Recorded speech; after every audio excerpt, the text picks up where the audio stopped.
Welcome to the Home Loan Hub, your ultimate guide to mastering the world of home loans and property. I'm Zibuni Salimova, here to simplify the complexities of real estate and provide you with expert insights and the latest trends.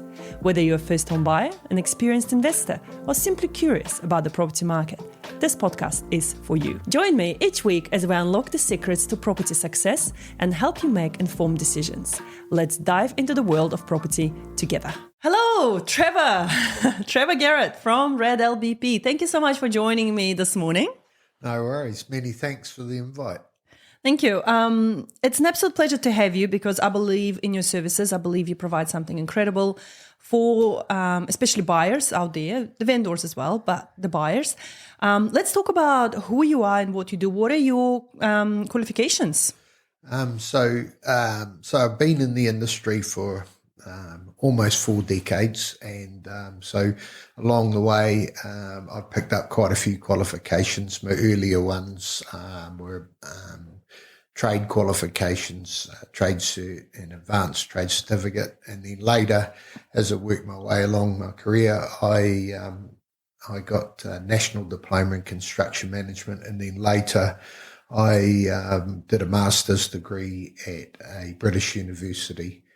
And it was an interesting thing because I was tracking for distinction all the way through the course, and then I didn't quite make it at the end, so I ended up 2 marks short of a distinction. So I had to settle for a merit, which was a little bit, flattened me a little bit, but I still it was a great outcome, and pretty proud of myself for that. It's a bit of a high achiever, I'm hearing. yeah, but it was good. And a British university, so standards are very high, and the expectation of written English being quite exact was, was a little bit of pressure, but, we worked through that, and with a lot of support of my wife.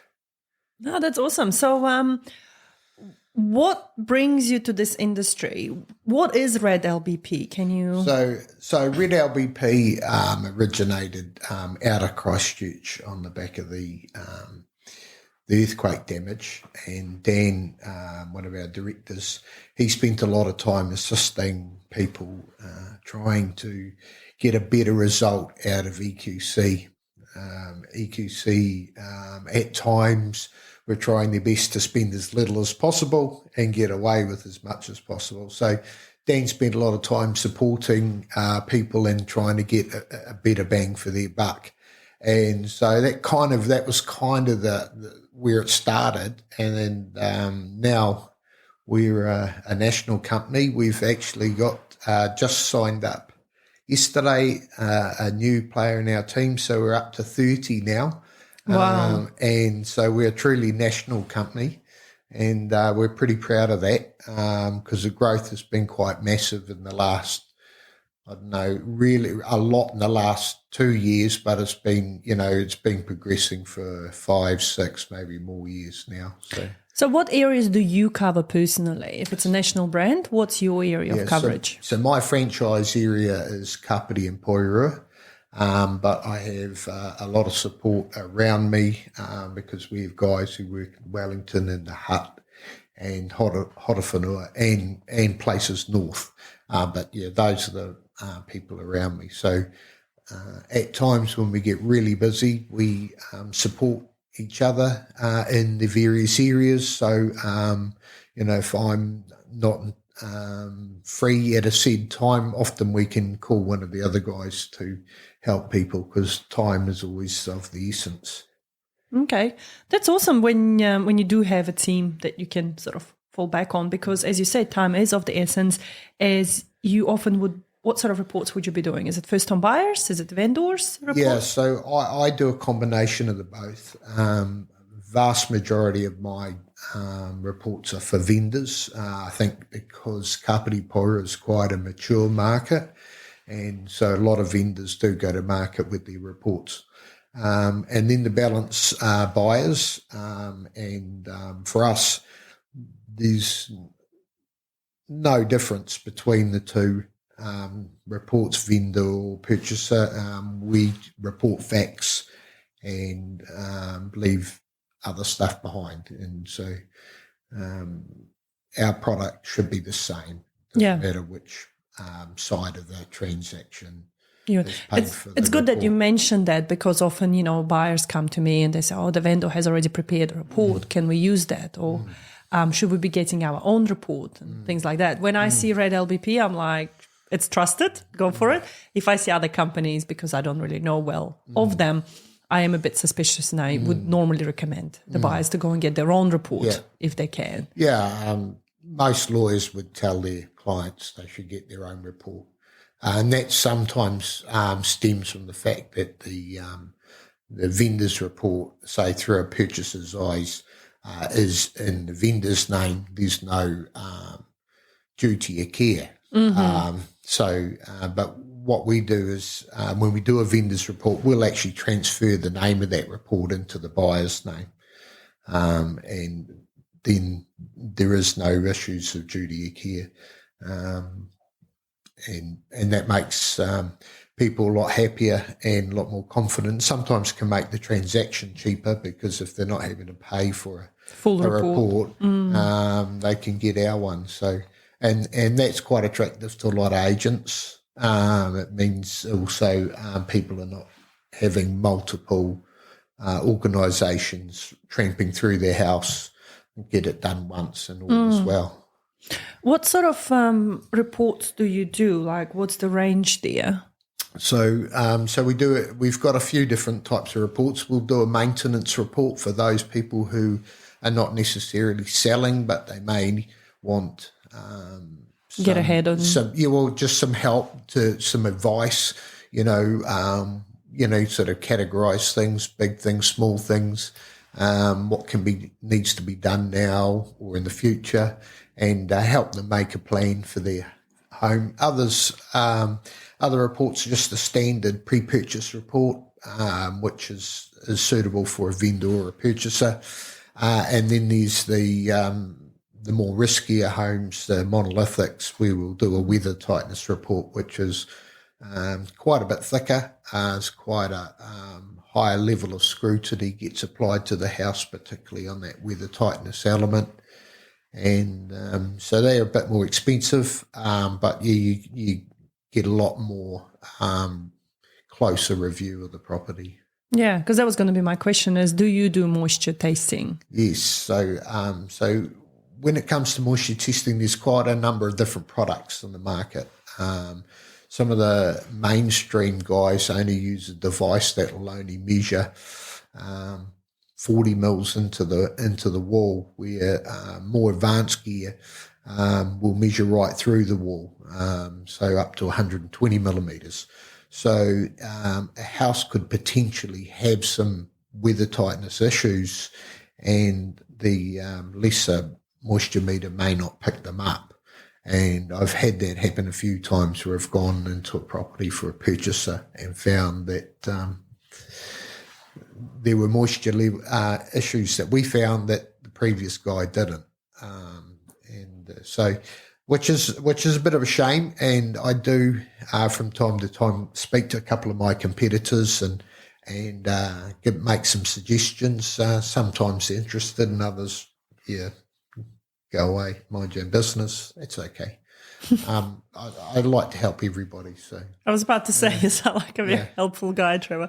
But that's the thing, like if you can help your industry to get better, then it will save a lot of grief across the board. Like if the vendor knows they've got issues with the property straight up, then it's much better to address that with the purchaser versus vendor getting an okay report and then the purchaser going and spending money and getting not so okay report, and then the finance will collapse because of that. And so that's one of the strengths of the argument of getting a vendor report, because the vendor will know in advance if the property has any question marks about it. And if they know that in advance, there's an opportunity for them to do something, or it could be a question of disclosure, so that when offers come in, they're less likely to fall over, and then if it's a fairly biggish issue,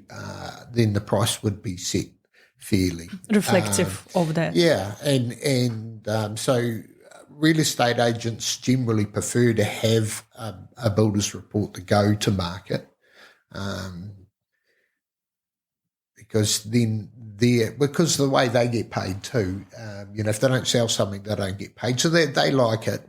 Some vendors will say, "Oh, well, it's not really in our interests," and but if a transaction falls over at the last minute, well, it kind of is in their interest. It is, yeah. So, there's a bit of diversity in viewpoints on that, and both sides are probably have solid arguments. So, just as let's say horses for courses, some people want to do it and some don't, and then you just work with what you got.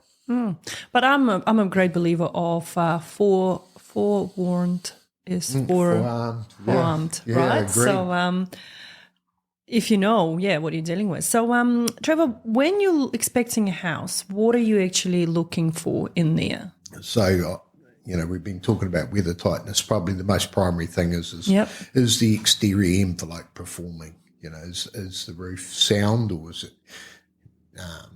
need a little bit of future maintenance, or it needs some immediate maintenance? And then the exterior walls and windows, we're looking at, are they windows flash well? Is the cladding clear of the ground? And things like that. So that's the most important bit, is the exterior envelope. And then as we look at all of those items in the interior and the services, what sort of maintenance demands do they have? How worn are they? Do they need some a bit of refresh because they, window sticking or something like that? So we're checking all of that. That's pretty important. And the bathrooms are really important because they're basically wet areas inside. So nobody wants water escaping from a bathroom. And unfortunately, from my experience, I'd say about 30% of all showers that I see leak. Wow. And it's quite a high percentage. Why is that? Often it's workmanship. It is quite a specialised field to install a shower. Some plumbers do them, some builders do them. Some guys just specialise and only do them alone. And although I don't know who's put them together when I come along, but I know when they leak, it's not extremely difficult for me to tell. And simple stuff like just taking the shower rose and pointing in the corners and turning the water on to see if any water escapes. But other ones are a little bit more tricky, like tiled showers. We might use a thermal image camera on those and see if temperature's leaking out of a shower. So there's a few little techniques we use, but it's and often they're not that difficult to fix. Sometimes they have some more, let's say, a little bit more sinister hidden problems. Because that's the thing, like if the water is leaking and it's been for quite some time, then there is some gradual damage going on behind the scenes and rotting away the floorboards. And depending on how severe it is or how visible it is, it may be only a little bit and it might just need some sealant work and, that's it. Other times needs something a bit more radical. No, that's cool. In Kapiti, because you are around here, what sort of problems do you see mainly with the houses, apart from monolithic? That's a good question. So because we're a coastal area, a lot of homes suffer from marine-related corrosion to the roofs. And the closer you get to the sea, the more severe it is. So picking out houses that getting the level of severity right in your report, so that there's some surface rust, some painting could solve this problem, or this rust's a bit more scaly, or there's a few other bits and pieces wrong there. It might need a little bit more. So definitely that one. Some areas are not connected to the city sewage system, So some have septic tanks. I was like, how is that possible? Hold on a second. Yeah, so in Paikakariki, all the houses are on septic tanks. So they have slightly different maintenance demands for those properties. So that's important. They don't leak and let stuff into the ground. So that is something that happens there. And then other areas that are a little bit more rural have bore water and for drinking rather than city water. Bore water can be what's called hard water, and so it can have a lot of effect on hot water cylinders and Califont water heaters and things like that. So sometimes they suffer problems because of the hard water, or let's say a slightly higher requirement for maintenance. Yeah. And do you put all of that in your reports as well for people? Yeah, we give lots of maintenance advice that's pertinent to the house, like, for example, Califonts, which, most people call them a renai. They often don't get serviced at all. But the manufacturer says, sort of every 18 months or 2 years, a gas fitter should give them a once over and make sure they run well. And heat pumps, a lot of people don't realise that every few months you should be opening your heat pump. Really? And clean it out. Yep. I have not been doing that. Yeah, it's not a hard job. It doesn't require lots of skill. There is variability from brand to brand, but that's a simple thing. Okay. And often the performance of the heat is probably not that noticeable, but its energy consumption will go up. So it's probably only subtle things are going on, but they definitely run better when they're maintained. Yeah, no, that makes sense. Thank you for the timely reminder. I'll go and look at my heat pump today. And anyone else that's listening, please go and look at your heat pumps and gas fitting. So that's cool, Trevor. Thank you so much. I mean, a lot of first-home buyers, they are concerned, right, when they're buying a house, and especially if they're buying an older property versus a brand new property. And I try to encourage them to stay away from the monolithic properties because they can pose that extra risk and the stigma that comes along with that. In your ideal world, if you could suggest a first-time buyer to buy something, which is an existing property, older property, what sort of properties are ranked better than others? So they all got pros and cons. I mean, you hear the words brick and tile a lot. Yes. And lots of people like brick because it doesn't require a lot of ongoing maintenance, and they seem to come with tiled roofs. For me, I like timber cladding. It does require more painting, but when it comes to a bit of abuse, it can be more resilient because if the paint flakes or falls away or it gets a bit of impact damage, you can actually patch it up and repaint it and make it look new again. Brickwork, if you get, say, a little bit of shaky ground and the mortar cracks or something like that, patching up mortar, making it look pristine is quite difficult because over time and coloured mortars and stuff like that, it stands out. So you might have done a great job and doing some repairs, but it stands out, so it's not aesthetically pretty. So, because I think most people like to have the house looking great all the time, or when they go to do maintenance, they want it to look great again, and sometimes it doesn't quite come off. So I don't think there's any particular building products that are better than others. They all have their own pros and cons, and again, it's I'd say a personal preference thing. Yeah. And I guess the key is to get the reports done, if you can, to understand what you need to do. Yeah, what you need to do and what you're getting yourself into. Now, that's fantastic. Trevor, thank you so much for your time today. And before we wrap up, I just got a question for you in terms of what's your favorite motto in life? Favorite motto? Yeah, what do you live by? I love to get to know people on a personal level a little. I don't know if I've got something particular, but I've heard a saying a few times lately, which is quite funny. And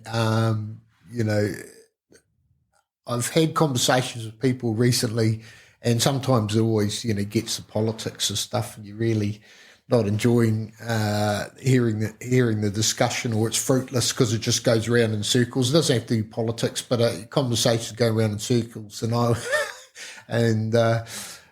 I was told never enter into an argument with an idiot, because they'll always beat you on experience. Oh, I love this one. I think that's the one I live by as well often, because you just can't. Yeah, you just can't. So thank you. That's brilliant. Thank you. And where would people find you if they need to look you up? Okay, so we're all over the place. Obviously our website, redlbp.co.nz. We're on Insta, Facebook, LinkedIn, and TikTok. So, TikTok? You on TikTok? Yeah, we're on TikTok, yeah. And we have a fantastic marketing team that operate out of Auckland. Our head office is in Christchurch. And they're constantly producing some really great material. And it's all over the place. So you only need to just get on any device, type in Red LBP, you'll get blown away at how much is out there. That's awesome. Trevor, thank you so much for coming along today. I hope to have you again in the future and share. And what we can do next time is dive into actual case studies of where things, went good or bad or south. So thank you. It was a pleasure to have you and having this interaction with you. No worries. Thanks very much. Have a good one. Very good. Thank you for tuning into the Home Loan Hub. I hope you found today's episode insightful and full of valuable tips to help you on the property journey. Don't forget to subscribe to stay updated on all things real estate and the property ladder. If you enjoyed the show, leave a review and share it with others who might benefit as well. Keep an eye out for the next episode, where we'll continue to reveal strategies for property success. Until then, keep making savvy decisions and unlocking your property potential.